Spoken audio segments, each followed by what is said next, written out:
Oo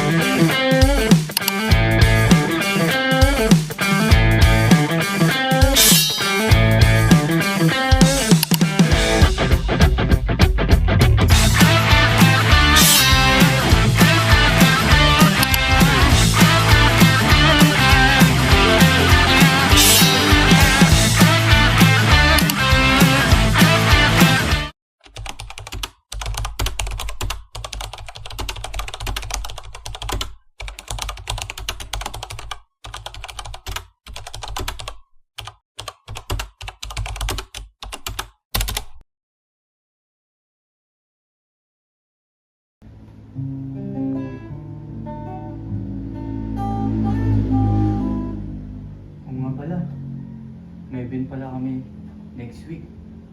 Mag-book na kaya ako ng hotel para sigurado. Tara.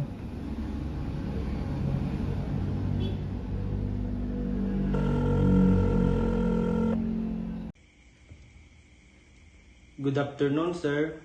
Casa Rural Hotel po. How may I help you? Gusto ko po sanang magpa-reserve ng room para sa June 15. Sure, sir. May I have your full name, please? Jared Pasco Domingo po, sir. Thank you, sir. Confirm na po ang inyong reservation. We look forward po to serving you, sir. Thank you, sir. See you soon.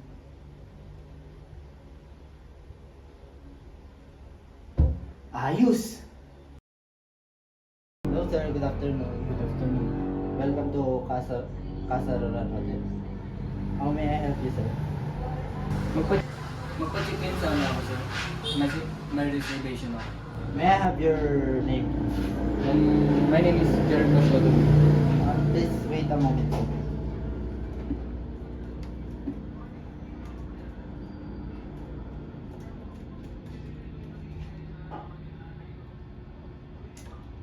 Sir, may problema po tayo. Anong problema? Pasensya na po, wala na pong available na rooms. Ha?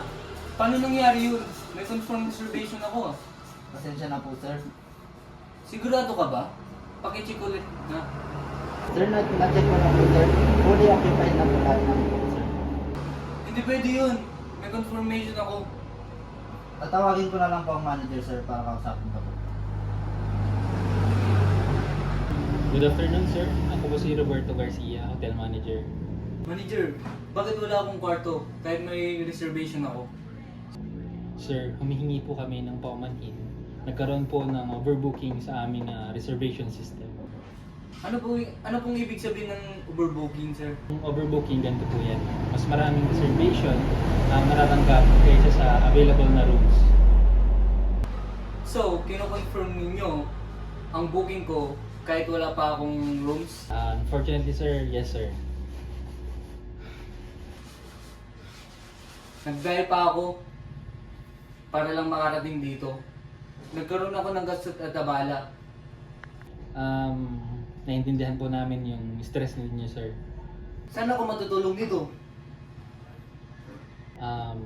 Sa sitwasyon nyo po ngayon, sir, maaari po namin i-refund na lang po yung bayad ninyo.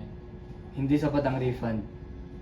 Nasayang ang oras ko at nagkaroon ako ng problema dahil sa pagkakamali ninyo. Humihingi po kami ng paumanhin, sir. Mag-aayon ako ng reklamo. Hindi sapat ang refund. Nasayang ang oras ko at nagkaroon ako ng problema dahil sa pagkakamali ninyo. Humihingi po kami ng paumanhin, sir. Mag-aayon ako ng reklamo.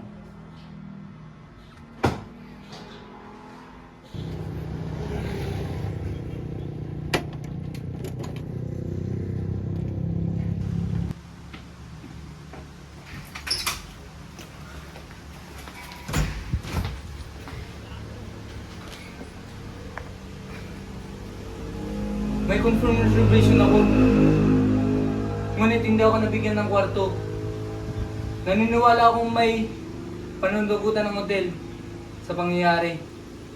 Kaya magsasampa ako ng kaso.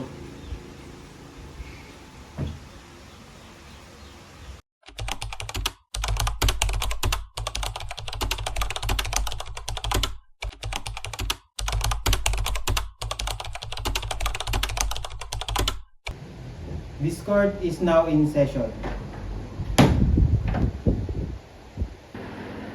Your Honor, ang kasong ito ay tungkol sa isang guest na may confirmed reservation ngunit hindi nabigyan ng accommodation dahil sa overbooking. Nagkaroon siya ng inconvenient at financial losses.